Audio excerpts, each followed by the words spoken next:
Welcome back with more experience. Today I hope a very quick video. I'm a bit busy these days.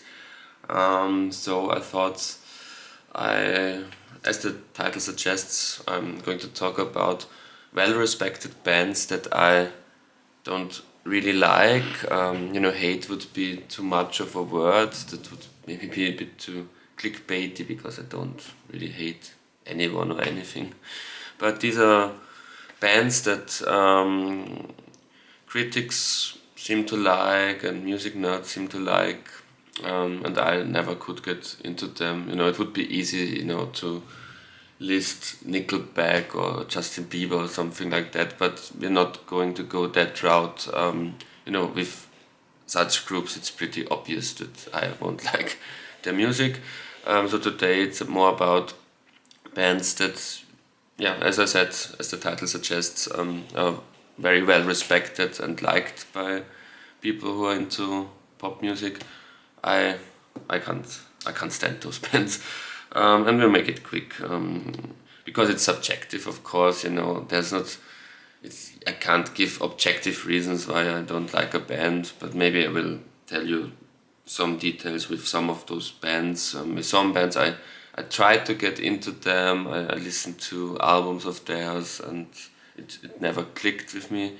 And some, I could see from a distance that I won't like them, and I never even tried them out beneath the big classic hits that everyone knows. So, Steely Dan. I never liked Steely Dan. Ecstasy. When I was young and the first time I got more into new wave and punk music, when I was like 14, 15 years, I bought the album English Settlement, which some think is their best or one of their best, and I hated it. Didn't like any song on that album.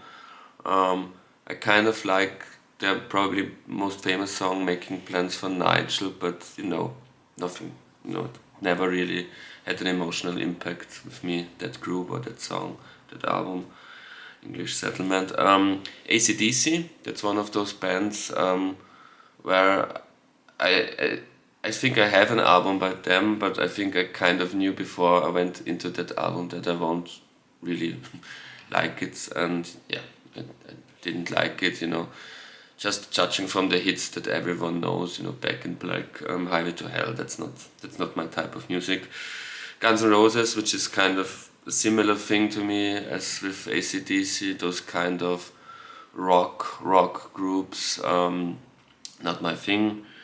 10cc, something a bit different now. On 10cc, I never liked it.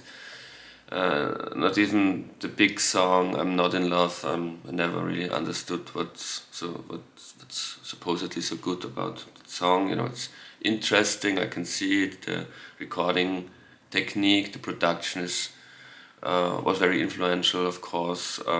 But as a song, everyone goes about that. This is such a classic song as a written song. Never could see that, and all the other songs I know by this band, I never really cared for. Jackson Browne, I kind of like his big hit "Running on Empty," but I think I've got even more than one. I think I've got 2 or 3 LPs because I wanted to give him one more chance and one more chance because I should like something like that. I'm a big Neil Young fan and singer-songwriter music from the 70s. I should like it. I like, as I said, I kind of like "Running on Empty," the hit. But those albums, maybe I have the wrong albums, but I also listen on Spotify to his most streamed songs and stuff like that. Couldn't get into it, really don't like it. Something about it. And even more legendary folk rock artists, the Byrds. I'm not a big fan of the Byrds. There are groups or artists on this list that I really can't stand or almost hate. I don't hate, but almost hate. The Byrds I kind of like, but I think they're a bit overrated by many. I think they're a nice group from the 60s, but nothing really more. They're like hundred other bands from the 60s that are doing that kind of music that I would prefer.